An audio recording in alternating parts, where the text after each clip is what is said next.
Amigos y hermanos, muy buenos días, bienvenidos a nuestro estudio de este día. Ya llegamos a la lección número 13.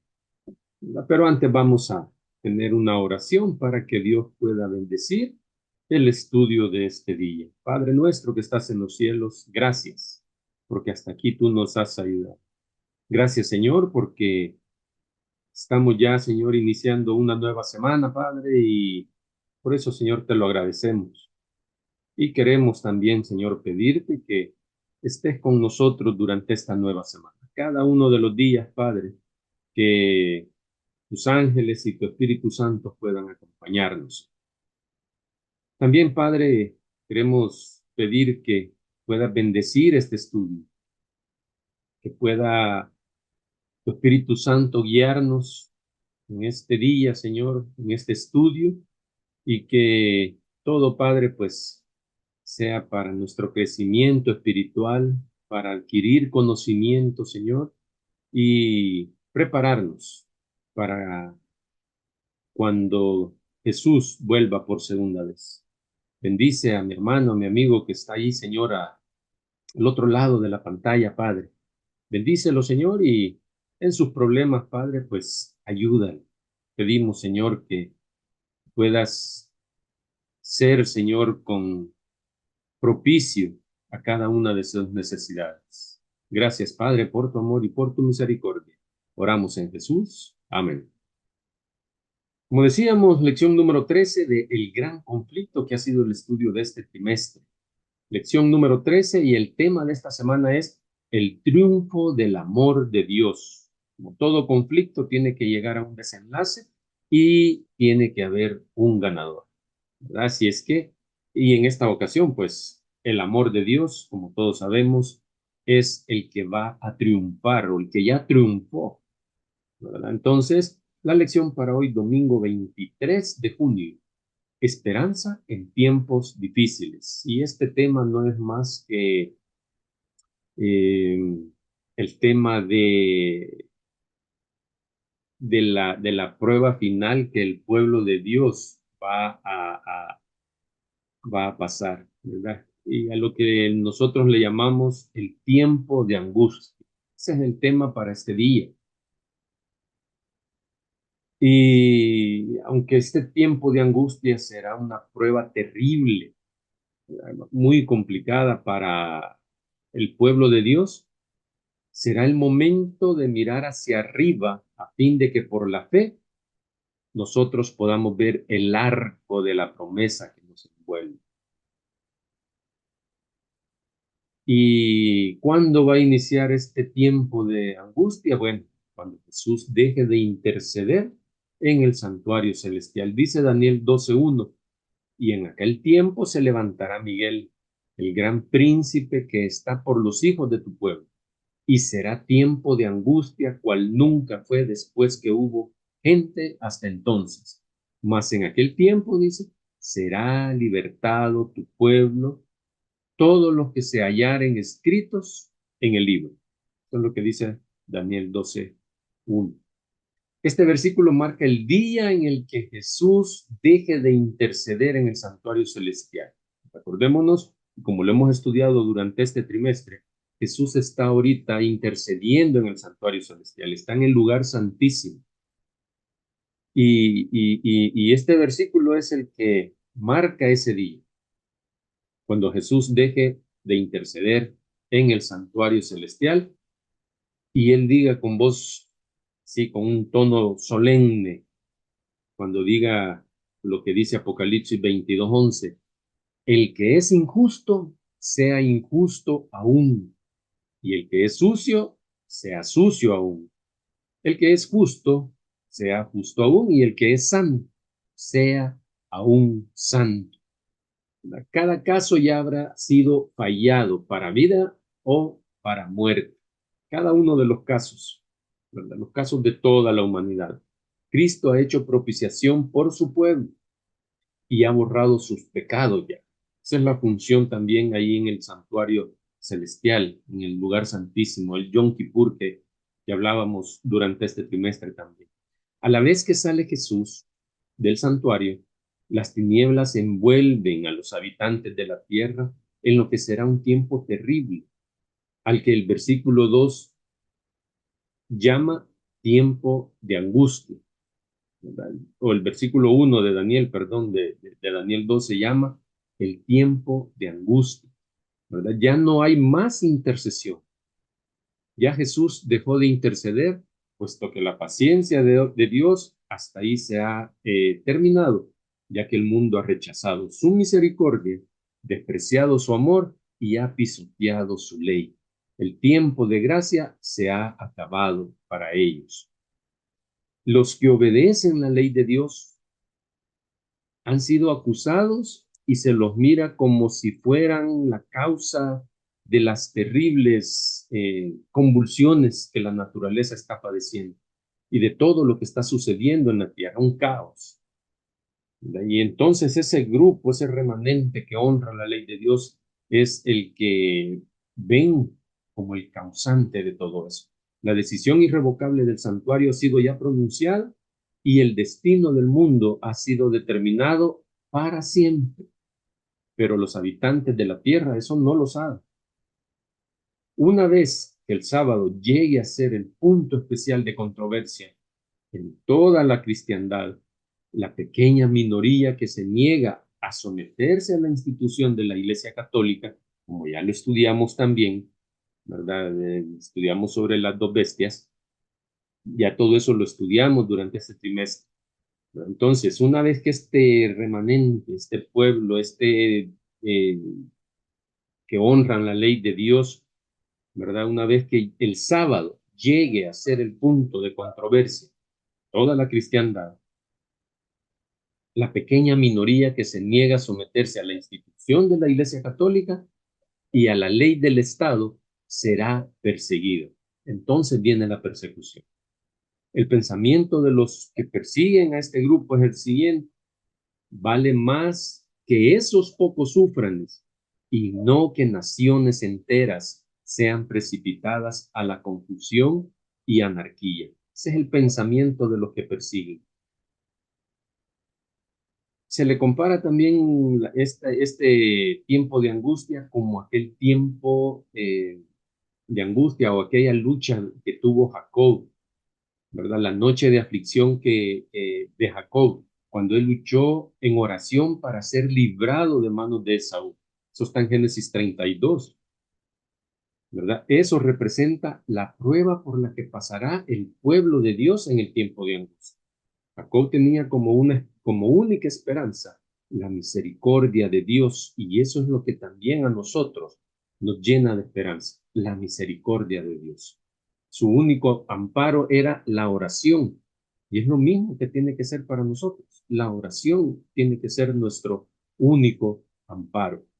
La confesión, el reconocimiento y la humillación acompañaron a Jacob en su encuentro con el ángel con quien luchó esa noche, confiando totalmente en la misericordia de un Dios que cumple su pacto. Jacob se aferró tembloroso a las promesas de Dios, y el amor infinito no pudo rechazar la súplica de aquel pecador. Como señal de un triunfo y como estímulo para que otros también imitasen su ejemplo, se le cambió el nombre. En lugar de aquel nombre que recordaba su pecado, recibió otro nombre que conmemoraba su victoria. Satanás lo había acusado y había intentado mantenerlo en un sentimiento de culpabilidad que casi lo llevó a la desesperación, pero confió en Dios y se aferró por fe a la promesa. ¿Cuántas veces nosotros nos hemos sentido también con un sentimiento de culpabilidad y que nuestro pecado que hemos cometido no ha sido perdonado aún? ¿Cuántas veces hemos pasado por eso? ¿Verdad? Aquí está el ejemplo. Jacob se aferró a la promesa, confió en Dios, ¿verdad? Y por su fe a la promesa, él fue perdonado. Y la prueba de eso fue que su nombre fue cambiado. Es lo mismo que podemos hacer nosotros, ¿verdad? En el tiempo final, los fieles serán el objeto, los fieles a Dios, los fieles a sus mandamientos, serán el objeto del enojo de Satanás. El enemigo exige que sean suyos porque sabe que cometieron pecados y declara que en justicia el Señor no puede perdonar los pecados de ellos y destruirles al mismo tiempo a él y a sus ángeles. Eso es lo que hace Satanás. Reclama como suyos y pide que les sean entregados. ¿Para qué? Para destruirlos. Los fieles temen no haberse arrepentido de cada pecado y anhelan tener la seguridad del perdón. A pesar de esa situación, su fe no decae, ¿verdad? Si sus oraciones no se reciben inmediatamente, no reciben una contestación inmediata por parte de Dios. Se sufre de ansiedad, se sufre de terror, la angustia más desesperantes, ¿verdad? Pero aún así, no se deja de orar, no debemos dejar de orar. Echan mano del poder de Dios como Jacob se aferró al ángel, y de sus almas se exhala un grito que dice, no te soltaré hasta que me hayas bendecido. Sí debemos de ser nosotros también, ¿verdad? Si Jacob no se hubiese arrepentido previamente del pecado que cometió cuando él se adueñó, ¿verdad? Sí, fraudulentamente de la primogenitura de Esaú, si él no se arrepiente de eso, Dios no habría escuchado su oración y mucho menos le hubiese salvado la vida misericordiosamente. Así, de la misma manera, en el tiempo de angustia, si el pueblo de Dios conserva pecados que no han sido confesados, ¿verdad? Cuando le atormenten el temor y la angustia, no va a haber misericordia, será aniquilado por esos pecados que no han sido confesados, ¿verdad? Pero por muy profundo que sea el sentimiento eh, que tiene de su indignidad, no tiene culpas escondidas que revelar. No hay que esconder nada. Por muy indignos que nos sintamos, hay que confesarlos a Dios, no a los hombres. Sus pecados han sido examinados y borrados en el juicio, ¿verdad? Y entonces Satanás ya no puede recordarlos. ¿Verdad? Qué bonito eso. Y mientras Satanás trata de acabar con esta clase de personas, Dios enviará a sus ángeles a consolarlas y a protegerlas en el tiempo de peligro. Los asaltos de Satanás son feroces y resueltos. Sus engaños van a ser terribles, pero el ojo de Dios descansa sobre su pueblo y su oído escucha su súplica, su oración. La advertencia que se nos da es terrible. Los que tardan en prepararse para el día del Señor no podrán hacerlo en el tiempo de angustia ni en un momento subsiguiente.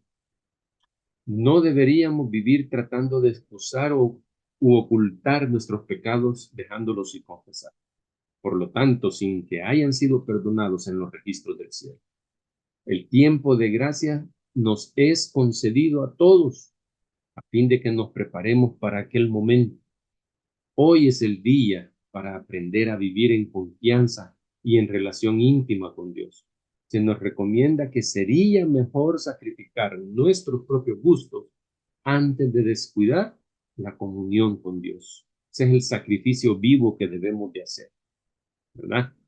Sacrificar nuestros propios gustos antes que descuidar nuestra comunión con Dios. Elena de White afirma y dice, en el tiempo de angustia, cual nunca fue después que hubo gente, se iniciará pronto y para entonces necesitaremos tener una experiencia que hoy por hoy poseemos y que muchos no pueden lograr debido a su indolencia.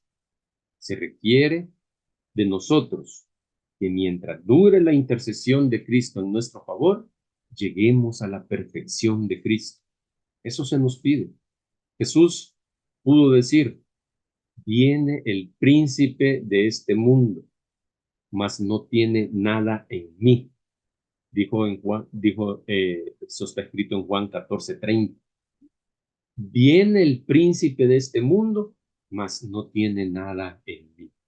Esa condición de no culpabilidad es la que debe encontrarse en cada uno de nosotros, porque de esa manera vamos a poder subsistir en el tiempo de angustia. Nadie puede descuidar o aplazar esta obra sin grave peligro para su alma.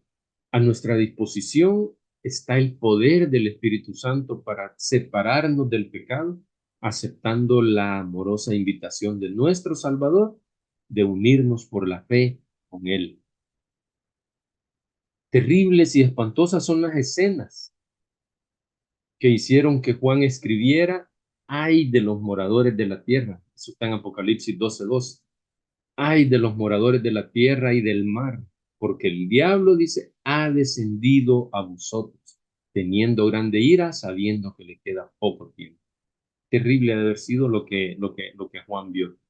Y Elena de White comenta sobre esto, dice: sucede muchas veces que los peligros que se esperan no resultan grandes como uno se los había imaginado, ¿verdad? Pero dice, en este no es el caso, ¿verdad? Respecto de la crisis que nos espera. O sea, si nosotros nos imaginamos una situación terrible, pues así va a ser, dice Elena de White. No esperemos menos. La imaginación más fecunda no alcanza a darse cuenta de la magnitud de tan dolorosa prueba, termina diciendo ella. Pronto, el mundo espiritual comenzará a manifestarse de forma sobrenatural. Vienen los engaños de Satanás. En las iglesias cristianas se realizarán milagros innegables por parte de personas que asegurarán haber recibido del cielo revelaciones contrarias al testimonio de las Sagradas Escrituras. La iglesia hace mucho que espera la venida del Salvador como consumación de sus esperanzas. Y Satanás, en el acto capital que coronará su engaño, se hará pasar por Cristo. Se anunciará que Cristo ha venido, porque en varias partes de la tierra Satanás se manifestará a los hombres como un ser majestuoso, de un brillo deslumbrador, parecido a la descripción que del Hijo de Dios dice Juan en Apocalipsis. La gente no podrá negar lo que sus ojos ven y lo aceptarán como el Cristo prometido. Satanás bendice a los que le rodean y lo hace con una voz suave, ¿verdad? Como una voz acompasada, una voz con compasión, ¿verdad? Llena de melodía, así es como Jesús hablaba. En un tono amable y compasivo, enuncia algunas de las verdades celestiales y llenas de gracia que pronunciaba el Salvador. Cura las dolencias del pueblo y luego en su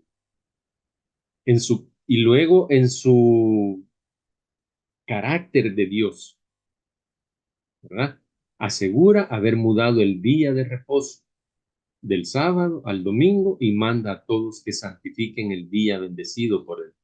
Declara que aquellos que persisten en santificar el séptimo día blasfeman su nombre porque se niegan a oír a sus ángeles que les fueron enviados con la luz de la verdad. Ese es el engaño más poderoso y resulta casi irresistible. Pero a pesar de esa potencia de ese engaño, el pueblo de Dios no se va a perder.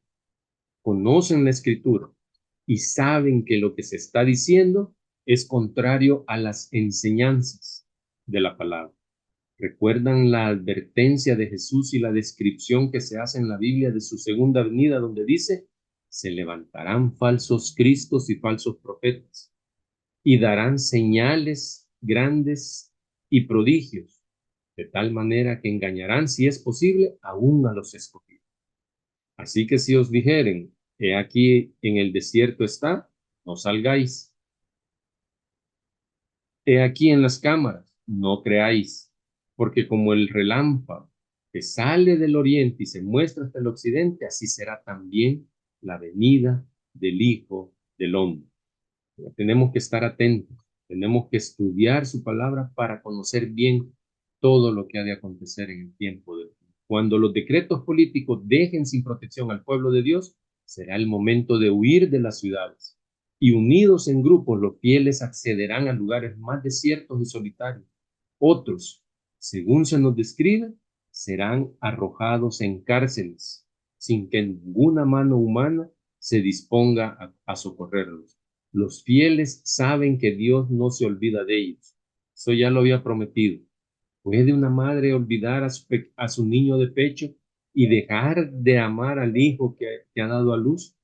Aún dice, cuando ella te olvidara, yo no te olvidaré. Grabada te tengo en las palmas de mi mano, dice Isaías 49, 15 y 16. Estén abandonados a los ojos de los hombres. Los fieles en esta hora de prueba, en este tiempo de angustia, saben que Dios dijo que el que os toca a la niña de mis ojos. Eso es lo que dice Zacarías 2:8.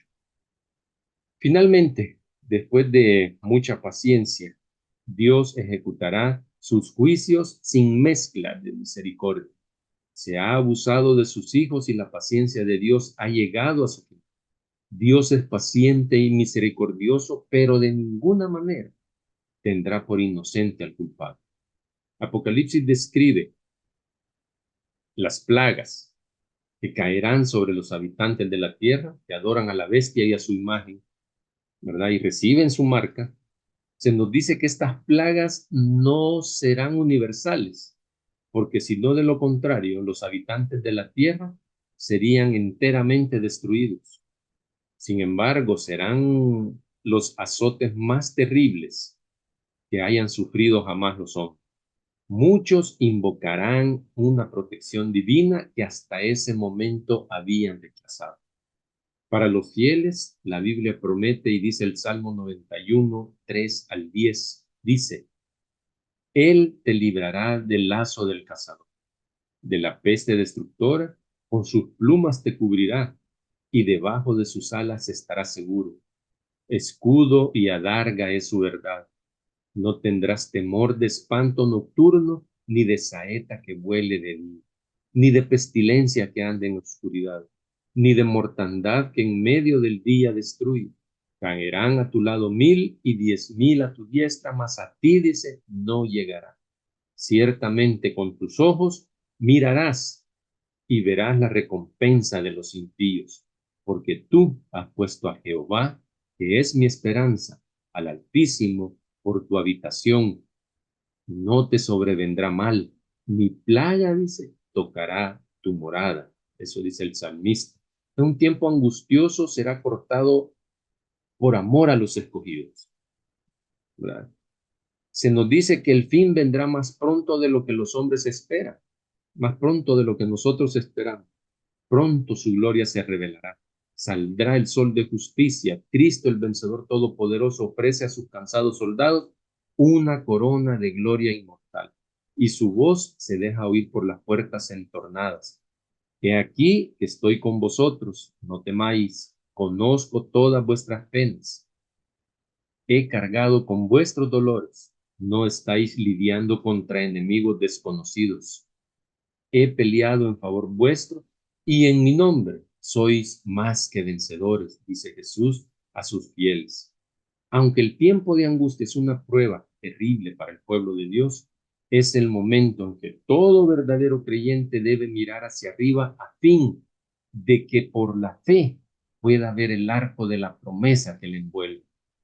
Dios los libertará, ya que si la sangre de los fieles siervos de Cristo fuese entonces derramada, no sería ya como la sangre de los mártires, semilla destinada a dar cosecha para Dios.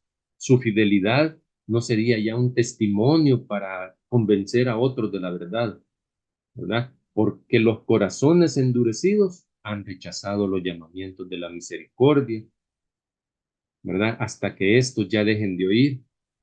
Cristo ha dicho, ven, pueblo mío, entra en tus aposentos, cierra tus puertas sobre ti, escóndete por un momento hasta que pase la indignación, porque he aquí que Jehová sale de su lugar para castigar a los habitantes de la tierra por su iniquidad.